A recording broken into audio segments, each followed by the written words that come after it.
നാളെ അജേഷ് എന്ന് പറഞ്ഞൊരു പയ്യൻ വരും. ഇങ്ങോട്ട് കയറി കുത്തുന്നവൻ. നിന്റെ സ്വഭാവം നിന്റെ കൈ വെച്ചേക്കണം.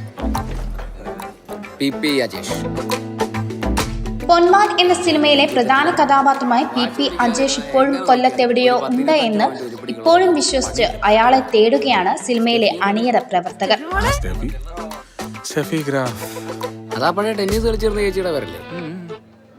അന്ന് അയാൾക്ക് നഷ്ടപ്പെട്ട പൊന്നിന് തുല്യമായ പണമോ പൊന്നോ നൽകാൻ കാത്തിരിക്കുകയാണ് ഇവർ.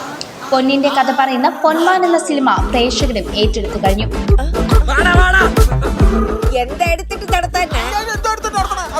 മനോഹരമായി അഭിനയിച്ച PP അജേഷ് എന്ന കഥാപാത്രം പെണ്ണ് പൊന്നു കൊണ്ടുപോയി എന്ന് പറയുന്നത് വരെയാണ് യഥാർത്ഥ ജീവിതത്തിൽ സംഭവിച്ചത്. ബാക്കി ഭാഗങ്ങൾ ഭാവനയിൽ സൃഷ്ടിച്ചതാണ്.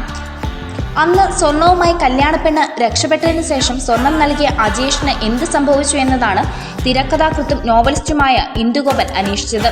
അതുകൊണ്ട് തന്നെയാണ് അന്ന് PP അജേഷിന് അന്ന് നഷ്ടപ്പെട്ടു പോയ സ്വർണമോ തുല്യമായ പണമോ നൽകുവാൻ അണിയറ പ്രവർത്തകർ തയ്യാറാവുന്നത്.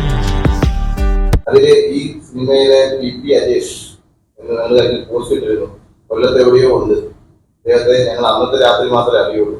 PP അജേഷ് വന്ന് ആ പൊന്ന് കൊണ്ടുപോയി എന്ന് പറയുന്നിടം വരെ ഒരു റിയൽ ലൈഫ്.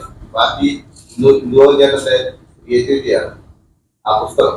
അത് നമ്മൾ സിനിമയാക്കിയതാണ്. അപ്പൊ അജേഷ് കൊല്ലത്ത് എവിടെയെങ്കിലും ഉണ്ടെങ്കിൽ നമ്മളോടൊന്ന് ബന്ധപ്പെടണം. 5 വർഷത്തിലേറെ കുറിച്ച് പ്രവർത്തിച്ചത് ഞങ്ങൾക്ക് ഈ സിനിമയുടെ ലൈഫ് കിട്ടാനാണ്. ഞങ്ങൾ കടപ്പുറത്ത് 1 വർഷം താമസിക്കുകയാണ്. ഇത് വന്നു കൊടുത്തിരുന്നു. ഞങ്ങളുടെ യാത്രകളല്ല എല്ലാ സിനിമകളും അതിന് യാത്ര കാണുമ്പോൾ സന്തോഷം അറിയിച്ചു ഇന്ദുഗോപൻ പറയുന്നത്. ചങ്കുറപ്പുള്ളൊരുത്തം വന്നെന്ന് വിചാരിച്ചാൽ PP അജേഷ്